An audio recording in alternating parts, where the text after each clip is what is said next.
Alhamdulillah, wassalatu wassalamu ala Rasulillah. All praise is due to Allah, and may Allah's peace and blessings be on the last messenger of Allah. This evening's topic is first things first. This topic, first things first, recently expressed by Stephen Covey, deals with the issue of prioritizing. That this principle is an essential principle for planning anything. And planning, as we all know, is really an essential practice for achieving one's goals. Whatever we plan to do, we will likely be successful in doing it, utilizing the minimum amount of effort, whereas trying to do something without planning causes us to expend a lot of effort and produces very little results. We all know about it, having been students or currently being students, cramming the night before the exam. You put all your maximum effort in there, but what is the end result in that exam? Very little. Whereas they have shown, while on one hand, an unplanned environment, 80% of effort produces 20% of results. Whereas in a planned environment, 20% of effort produces 80% results. So this issue of planning is something which is known to the world. In recent times, it's been analyzed and taken apart into and looked at all its various components, but it's been around for a long time. As far as human beings have been on the face of the earth, the concept of planning has always been there. The point, though, when we look at the issue of planning, for Muslims, we understand that this is something essential for the religion and for our lives. There being no separation ultimately between religion and life anyway, planning, according to the management gurus, if you fail to plan, you plan to fail, is a reality. And even in the Quran, for example, in the 32nd chapter, verse 5, we find Allah Almighty saying there, يُدَبِّرُ الْأَمْرَ مِنَ السَّمَاءِ إِلَى الْأَرْضِ, that He plans the affairs of the heavens and the earth. This is one of His names, Al-Mudabbir. So when we look at the names of Allah, we look at them not just from the perspective of glorifying God, but also from seeing how those names can be reflected in our own lives. So this issue of planning is something critical. First things first is addressing the basic concept of planning. Now, in terms of planning, the first principle that has been identified commonly is that of setting one's goals. Because when you, in life, look around, there are many different things you want to do, you'd like to achieve, but we have to be clear as to what is the main goal. The human being is both spiritual as well as material. So there are goals which are spiritual goals and goals which are material goals. Which ones do we prioritize? Which one becomes the main goal? We're in this world for a limited period of time, 80 years, 70 years. And then, as we understand, our soul, our spiritual side continues. It came into existence before our presence in this physical world, and it continues after our physical presence appears to have ended. So it would seem that since the longer period is that spiritual period, then our greatest concern should be focused in that period. And we find one of the Prophet's companions by the name of Zayd ibn Thabit quoting him as saying, with regards to priorities and goals in life, he laid down this principle 1,400 years ago. And it is a principle, no doubt, which God taught Adam and all the prophets afterwards. He said, "Man kanat ad-dunya hamma, farraqa Allahu alayhi amra." Whoever's greatest concern is this world, Allah will scatter his or her affairs. Whoever's greatest concern, their focus, is this world, then Allah will scatter their affairs. They'll be running after the things of this world and never being satisfied. As the Prophet, may God's peace and blessing be upon him, had said, if any of the descendants of Adam were given a valley of gold, they would want another one. That's how we are. You know, we're never satisfied. The grass is always greener on the other side. So, this is human reality. When focused on this world, we run around, as they say, from pillar to post, like a chicken without a head, you know, all over the place. That is life. People are just running around. And they will not find, things don't fall into place. Everything doesn't fit into the groove or the path that's desired. And the Prophet went on to say, وَجَعَلَ فَقْرَهُ بَيْنَ عَيْنَيْهِ. And Allah would place poverty between his or her eyes. The person who is focused on this world, running after it, chasing it everywhere,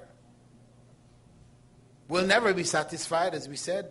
And in fact, no matter how much they gather of this world, they will always be staring at poverty. No matter how much they gather, how rich they get, it doesn't give them happiness.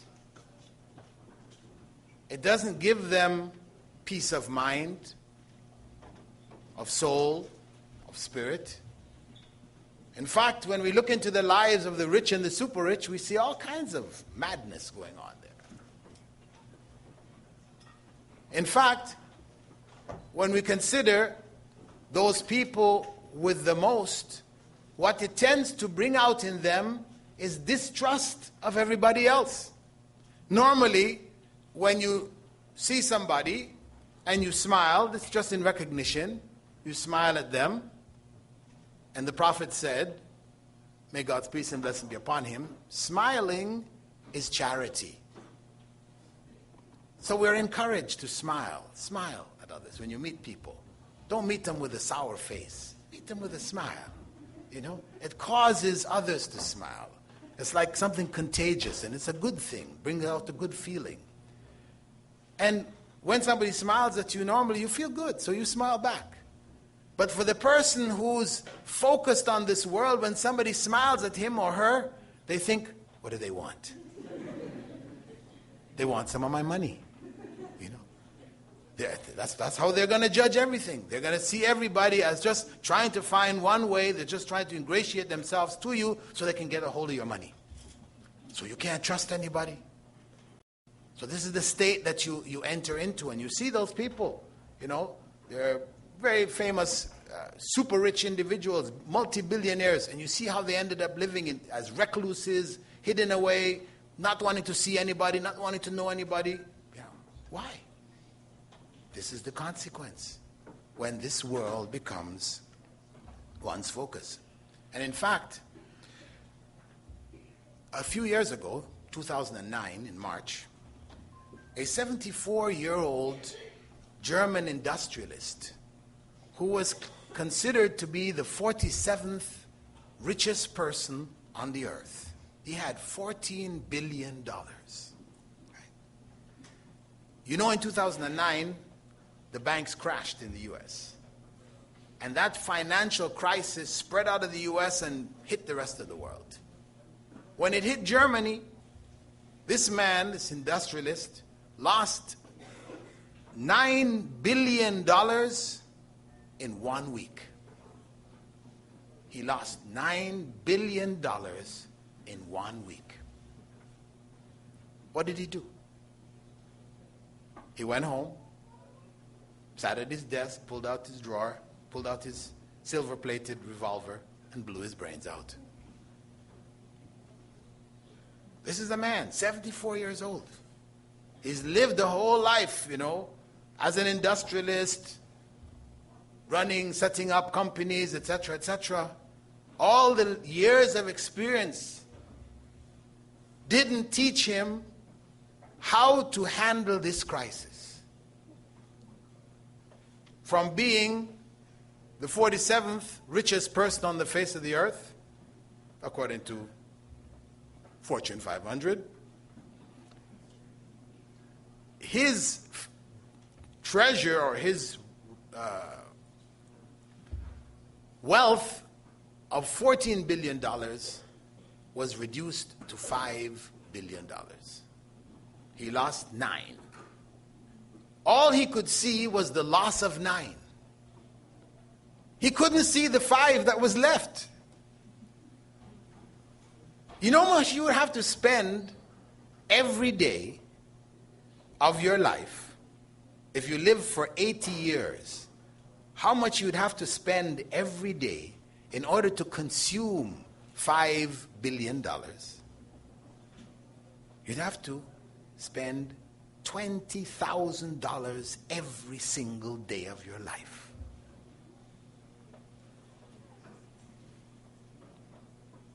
This man, in spite of that massive amount of wealth, takes his life. Poverty was in front of him, between his eyes. That's all he could see. That loss. And you see it around. We hear stories about it all the time. People lose something. It's not everything. Life isn't all gone. But yet, they commit suicide. They do crazy things. People lose their jobs. What do? A trend started, this postman syndrome, where this American postman lost his job. He went home, got his Kalashnikov, came back to the office, and started mowing down the people. Then somebody else did it, and another person, and it just became all over the place. People were doing it.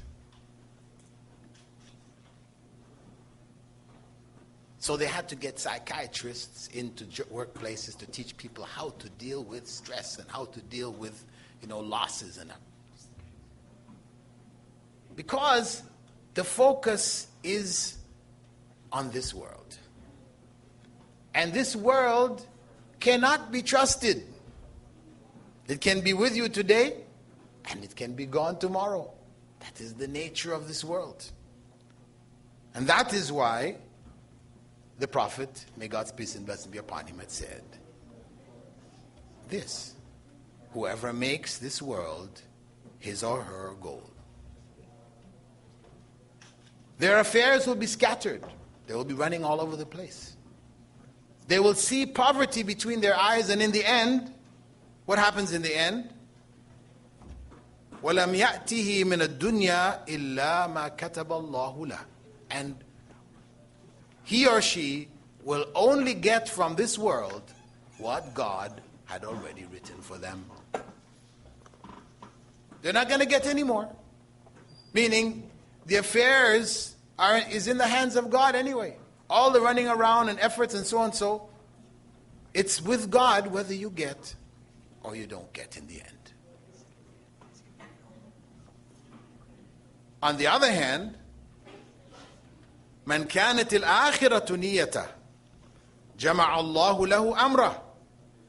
But whoever makes the next world his goal, his intention or her intention, then Allah will bring their affairs together. Everything just seems to fall into place, slots into place. The direction is clear. Because we have understood what this life is about, and that it is really only a bridge to a greater life. So we don't get wiped out by the changes that happen in this world around us, because we're clear as to what the goal is. Furthermore, وَجَعَلَ غِنَاهُ فِي قَلْبِي. And Allah will place richness in his heart, or in her heart. And as the Prophet ﷺ had said, لَيْسَ الْغِنَى مِنْ كَثْرَةُ الْعَرْضِ لَكِنَّ الْغِنَى غِنَى النَّفْسِ. That true wealth, true richness is not in the accumulation of many commodities. The true wealth is wealth of the soul. It's wealth of the soul. Wealth of the soul which comes with the acceptance of God in one's life as the true Lord, creator, sustainer, maintainer of this world. It is in that acceptance that one has a sense of peace of mind and heart. It is the remembrance of God about which the Quran speaks, saying, "Ala bi dhikrillahi tatma'inna al-qulub." It is only with the remembrance of Allah, of God, that hearts find rest. So that peace and contentment, that rest, which comes with that awareness and consciousness of Allah, that is something which cannot be bought. Money will not purchase it. It is only when we have paid our spiritual dues that we earn it. So Allah will place in the heart of that individual whose focus is on the life to come, that richness, where he or she will always see the better side of things. That there's always good in whatever happens. Because that consciousness of God, this is what it gives us. An ability to interpret the events of our lives in a positive way, which helps us to grow as human beings in this world, to grow closer and closer to God. So the Prophet, may God's peace and blessings be upon him, had said that the affair of the true believer is an amazing thing. And it is only in the case of the true believer. Whenever good times come to the true believer, he or she is grateful to God, to Allah. And Allah rewards him for it. And whenever difficult times, evil times, calamities strikes, the true believer is patient, and Allah rewards the true believer for their patience. So that's where our life is, isn't it? It's either between getting what we wanted, a blessing, or not getting what we wanted, a loss. What happens to people is that when they get what they want, they forget God and are just taken out by themselves. They feel, what I did, look what I did. I'm so great, I'm wonderful, look what I've achieved. And they become big-headed. And when they lose, they have to blame somebody. It's his fault, it's this one's fault, her fault. And when they can't find anybody to blame and it ends up coming back to them, then that's when they pull the gun out and say, okay, my fault.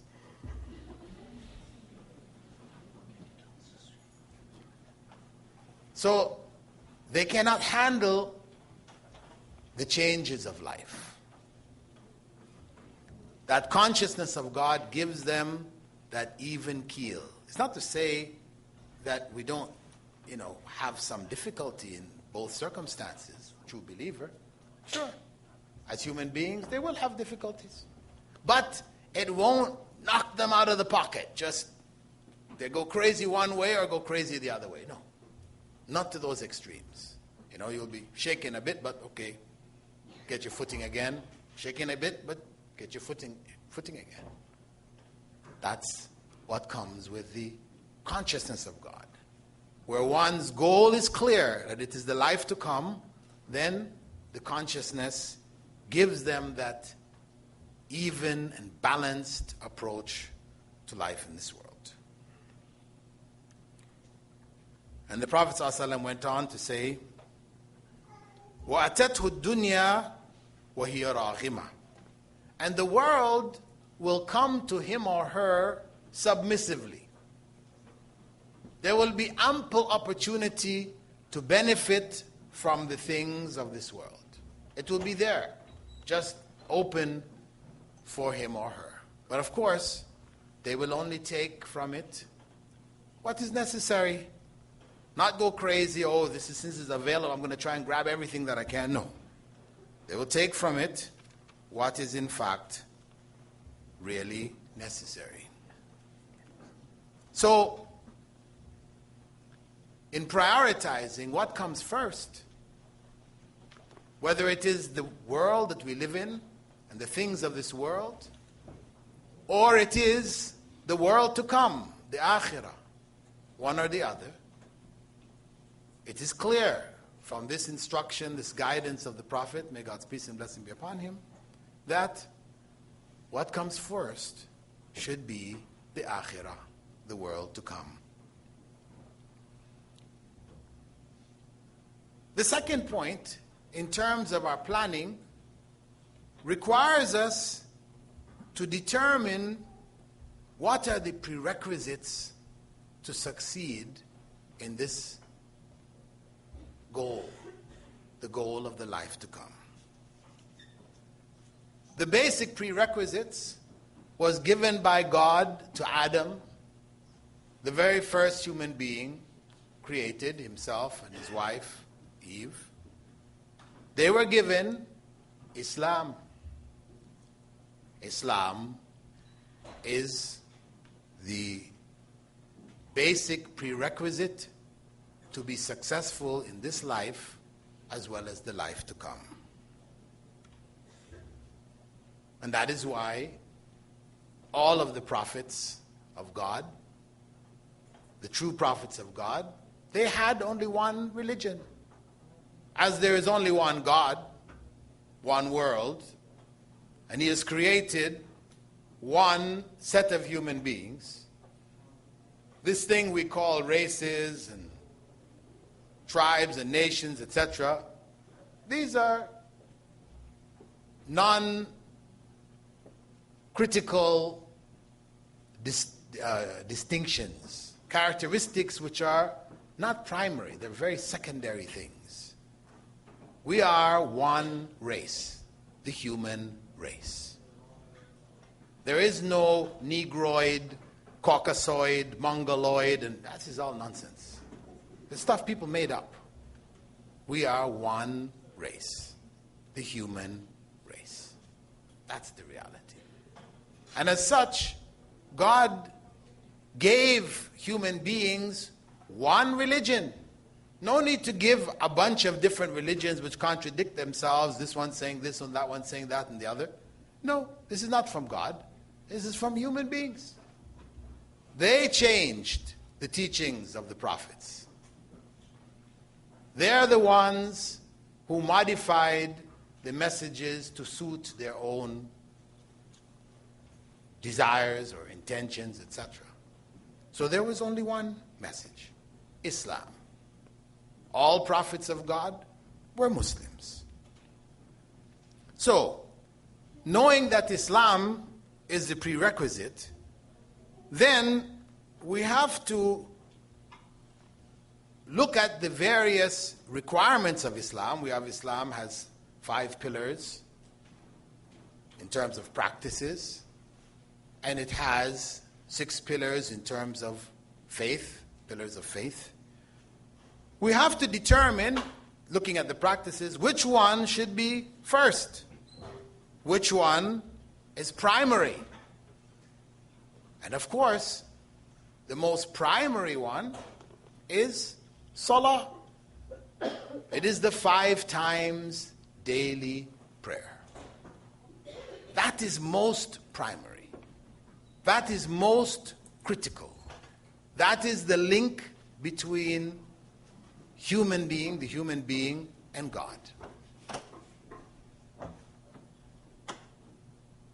So that is the one which we have to focus on the most and make sure it is in place.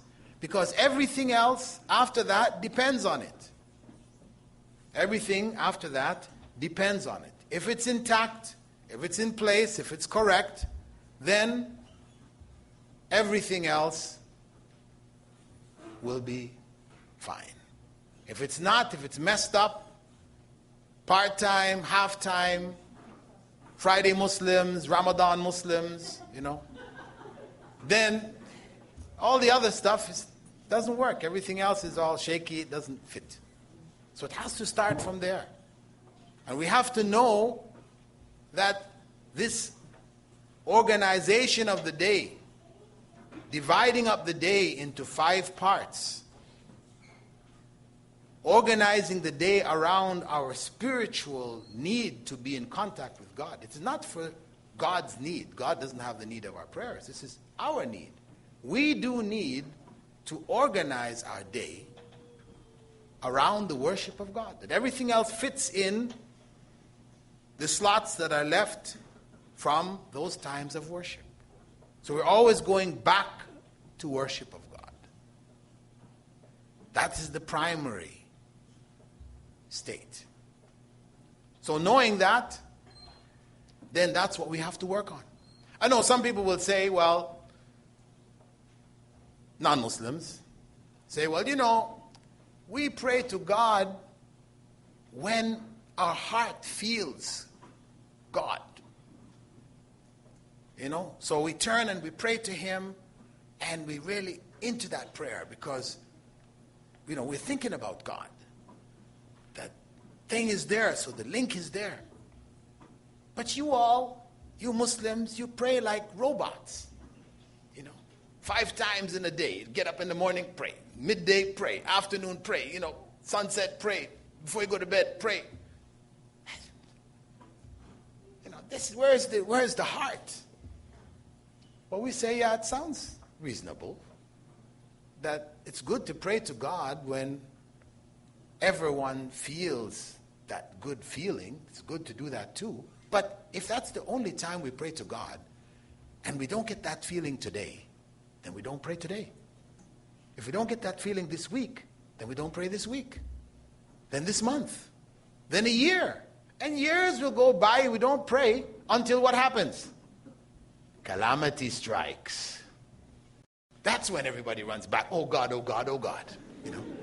Sincerest prayers are then, right? This is calamity has struck. But that kind of prayer, it doesn't mean anything. Really, before God, everybody will do that.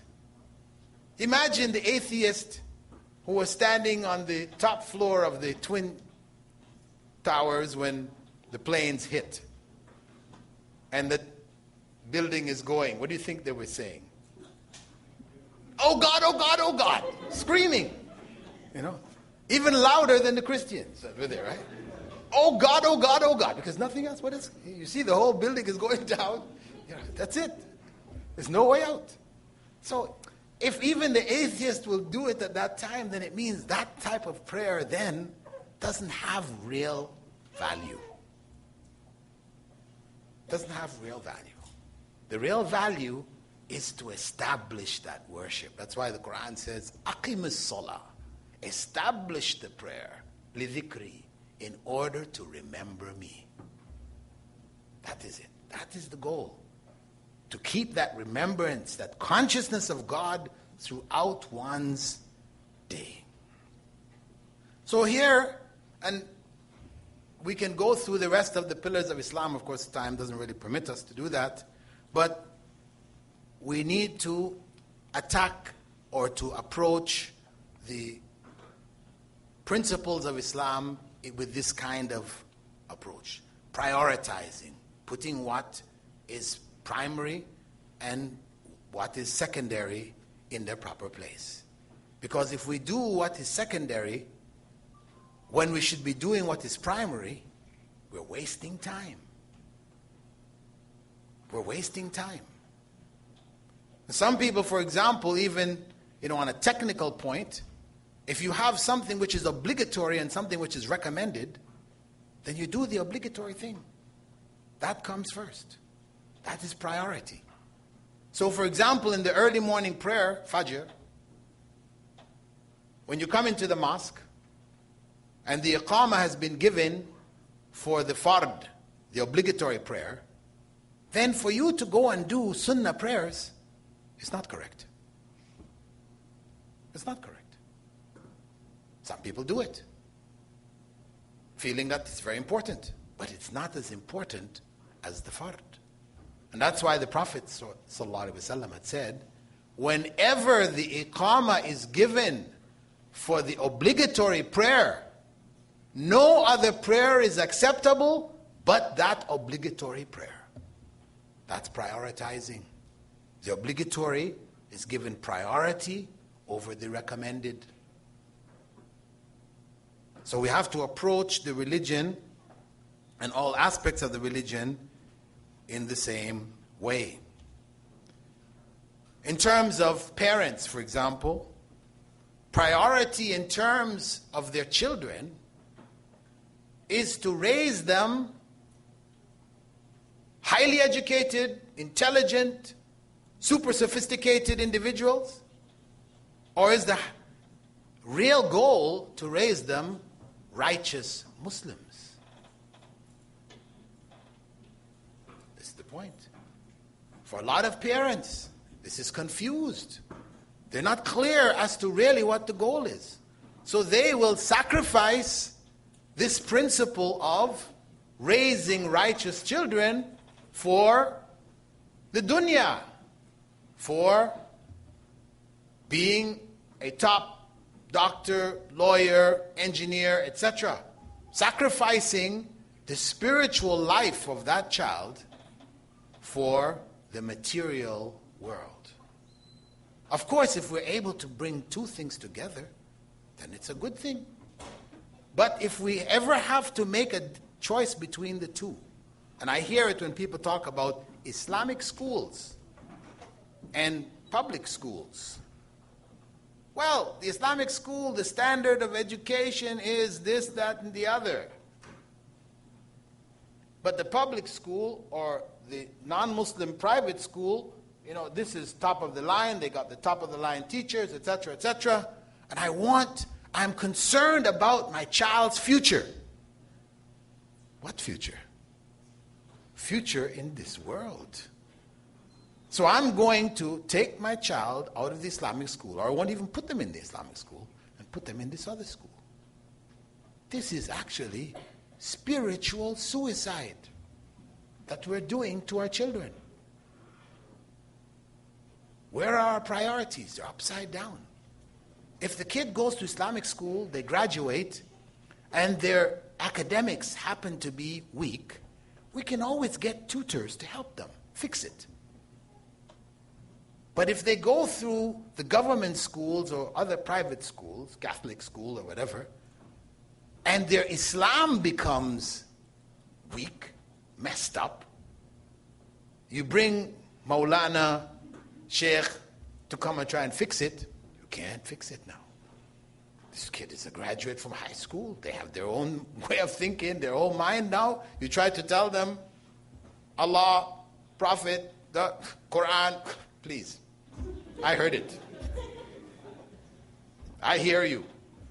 Talk to the hand. Whatever. You've lost them. You can't fix it. So we have to be clear about priorities.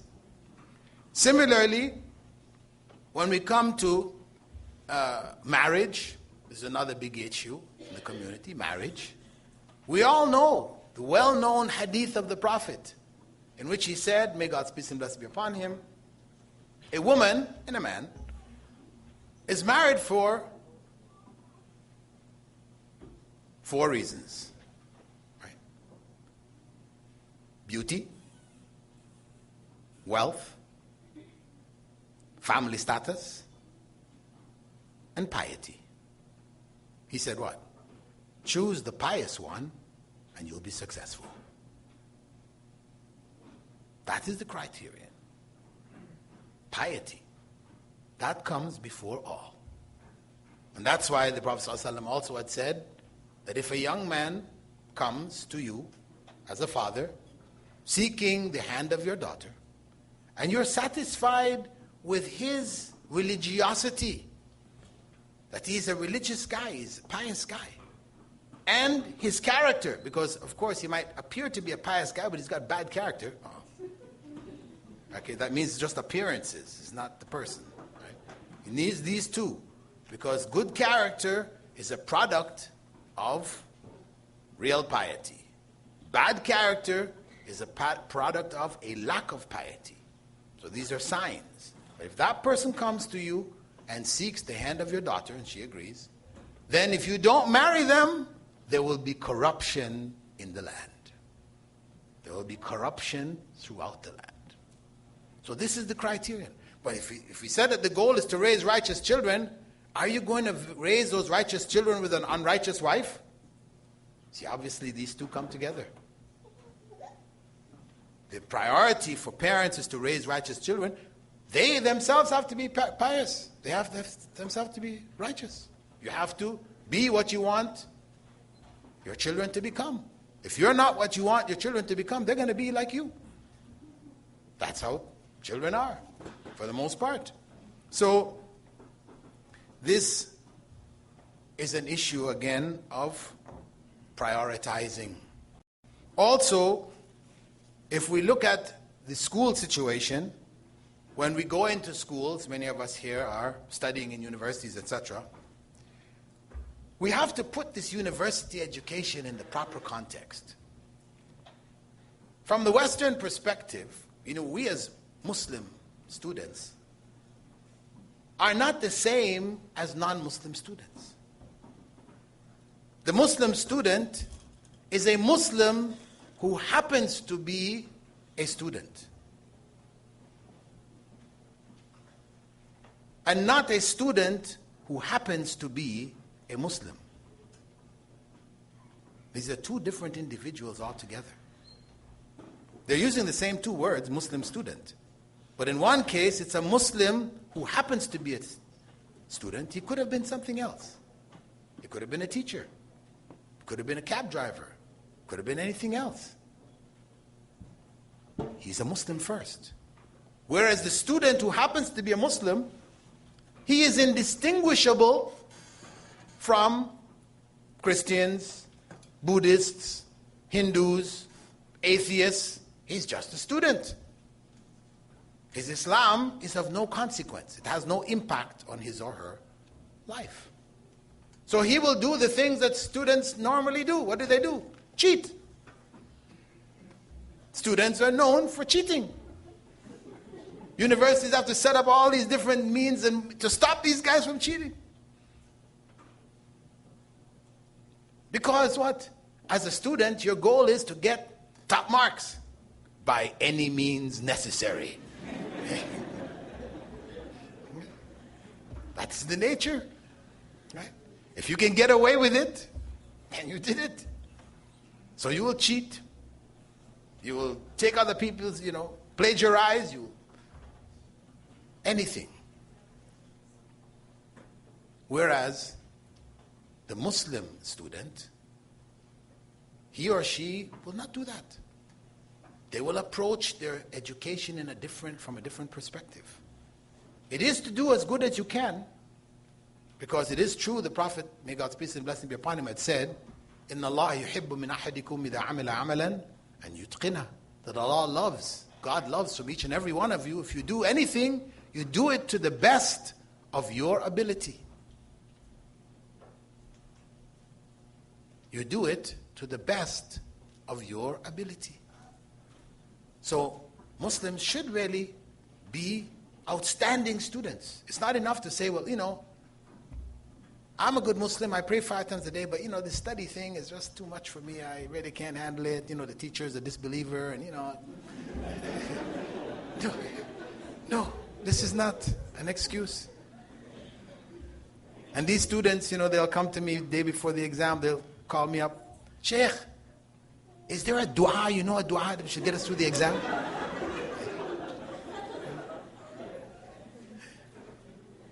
I hear it all the time, right around exam time.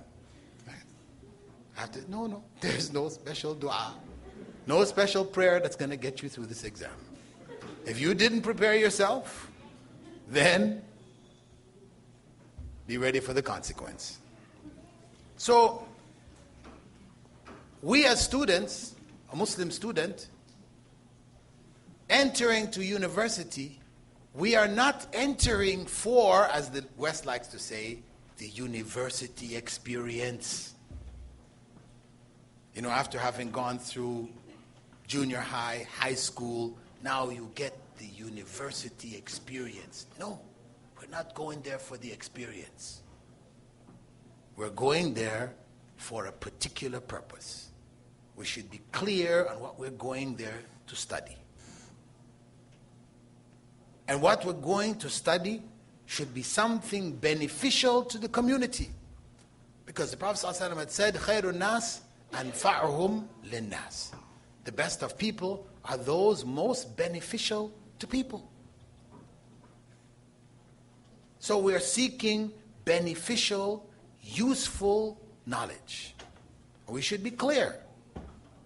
As a Muslim student, there are boundaries as to what you can take and what you can focus and study and what you can't. As a Muslim, for example, going into medicine, popular field,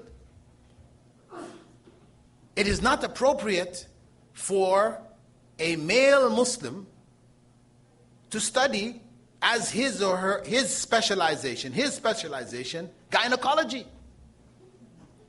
This is not acceptable.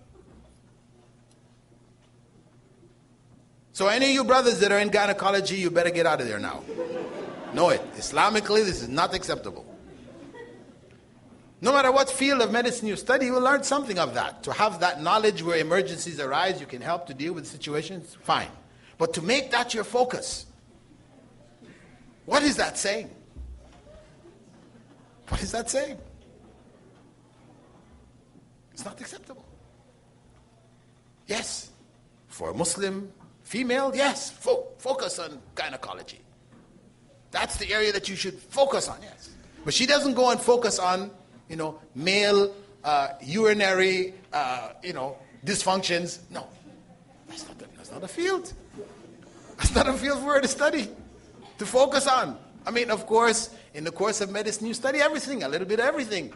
But when you're going to specialize, for you to specialize in that, no, not appropriate. So we do have, you see, as a student who happens to be a Muslim, you don't think of these things. You think of where is the most money? cosmetic surgery, this is the one. That's what I want to be. No. As a Muslim student, that's not how you think. It isn't just about the dunya here. It's about utilizing your profession when you graduate in a way which is pleasing to Allah. So that your utilization of that profession becomes ibadah. It becomes worship.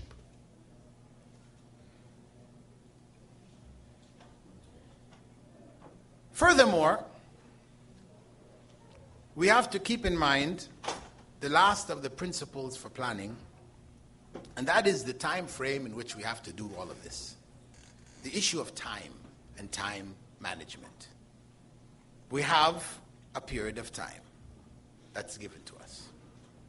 We don't know exactly how long it is, but we do know about the time that we are actually in.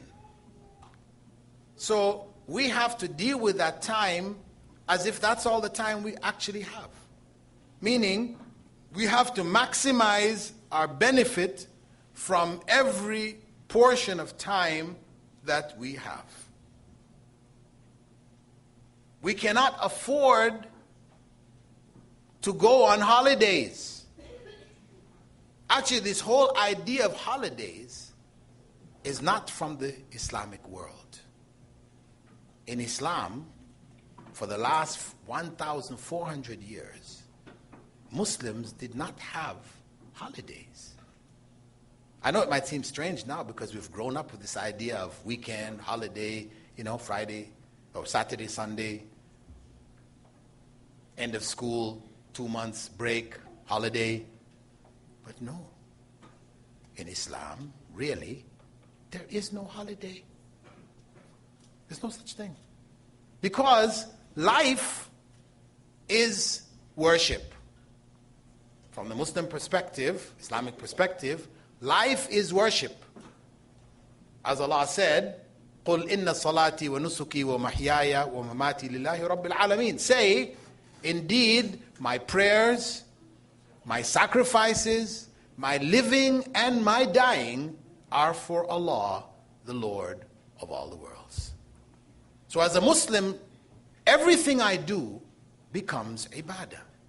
If whatever I do is done with a consciousness of God and done in accordance with the teachings of the religion of God, as found in the Quran or from the Sunnah or the way of Prophet Muhammad, may God's peace and blessings be upon him. So the whole life becomes ibadah. And that's why Allah said in the Quran, فَإِذَا فَرَغْتَ فَانْصَبْ.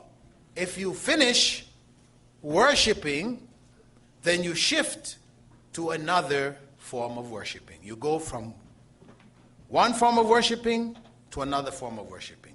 Your whole life is shifting in that way. There is no holiday from worship. If worship is the remembrance of God, can we take a holiday from remembering God? No. It's not possible. Not acceptable. People do it, but it's not acceptable. We should strive to be conscious of God. As long as we are conscious, we are awake and conscious, we should be aware, conscious of God in what we say, what we do, what we listen to, etc. So there is really no holiday. This holiday thing came from the West. And the West took it from where? From the East, from Judaic tradition of the Sabbath, the day of rest. Based on the idea that God, after creating the world in 6 days, he had to take a rest. So he took a rest on the 7th. Then, that was handed over to Greco-Roman civilization through Paul as he changed the religion that Jesus brought, which was originally Islam. he changed the day of rest, his followers changed the day of rest to what? To Sunday. That became the day of rest. Why?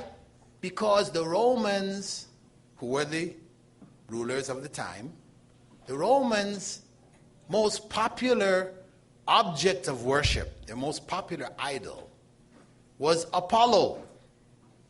Apollo, who was the sun god. They believed he used to ride across the sky in a chariot, pulling the sun from one end to the other.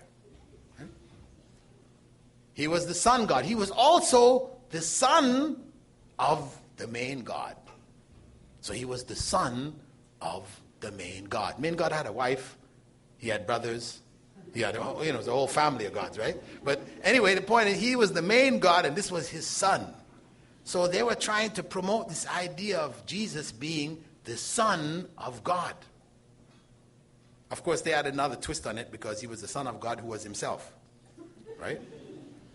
So this idea still, was more acceptable and palatable for the Romans if they said, let's make the day of worship instead of Saturday, Sunday, which was the day for the worship of the sun god. That's what Sunday means. Monday is the day of worship for the moon god. Actually, all the days of the week, according to Western tradition, are named after days of worship of their gods. If you didn't know now. Anyway, the point is that this was a particular process which had a historical origin based in idolatry. And when the West industrialized and workers got rights, then they had to have some days of rest based on this tradition of Sabbath and resting. So they said Saturday, Sunday. And when they colonized the Muslim world and spread control, then they introduced this idea of weekend, days of rest. But in Islam, really, what do we have? We have Friday, but is Friday holiday? No. Friday is not a holiday. Friday, according to the Quran, Allah tells you, if the adhan is called, then go to the prayer. Stop whatever you're doing and go to the prayer. Once the prayer is over, then go out and seek God's bounty in the earth. Continue your business. Go on to do something else. It's not a holiday. So we don't have holidays, technically. So, knowing that, we have to value our time. We have to put a premium on this time. Time is critical. So much so that Allah named a surah, or gave us a surah, whose name was Al-Asr. Time.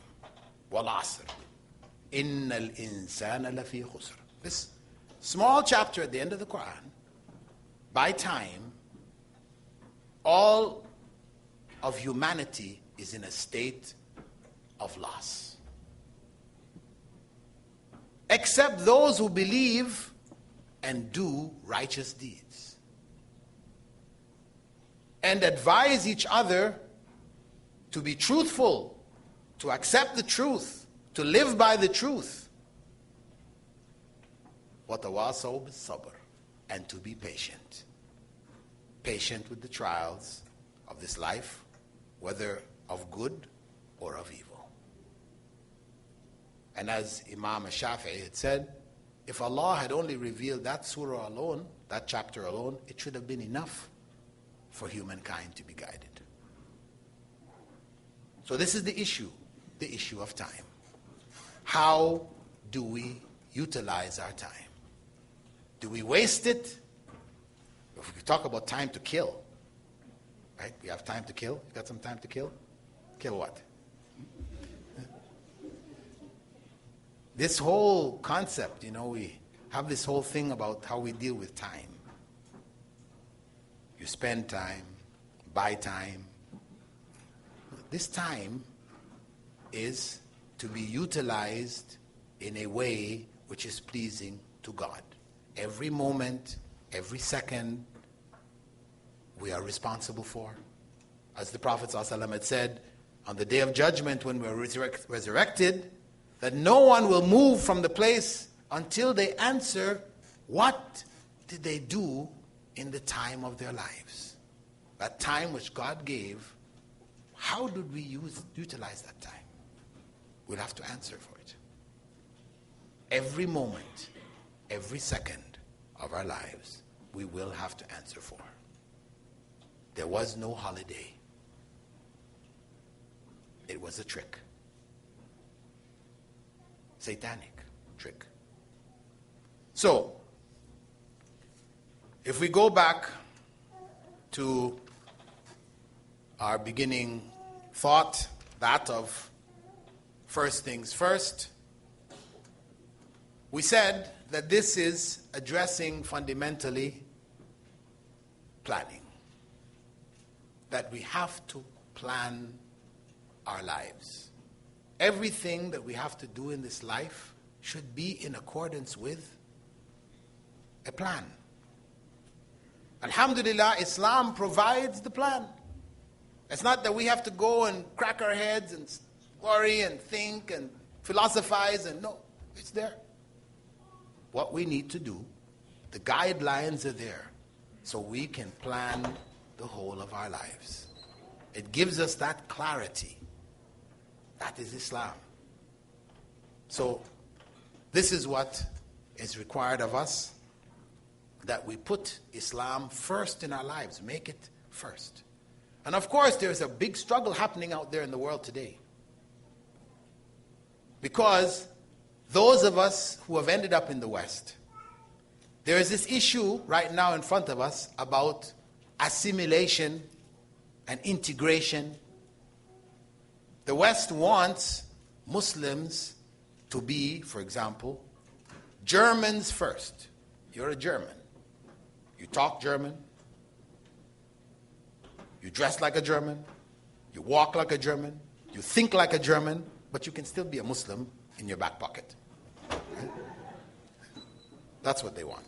If you're like that, you're fine. That's the kind of Muslim we like.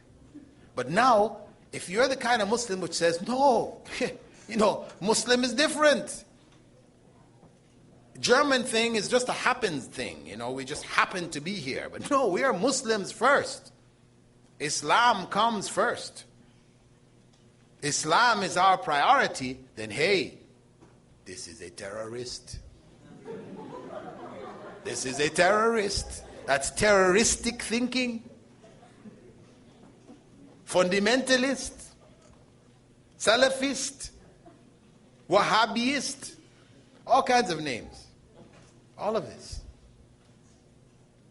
This is the struggle that is going on. This is the cultural clash that Huntington talked about. It's happening. It's real. This is the struggle. And the only way that we will prevail is to put first things first. So I ask Allah, most gracious, most merciful, to help us to accept Him as the first and most important thing in our lives, and to make Islam the priority of our lives, and to be clear about what is most important and what is not, and to live in accordance with that correct understanding. Barakallahu feekum. Assalamu alaikum wa rahmatullah.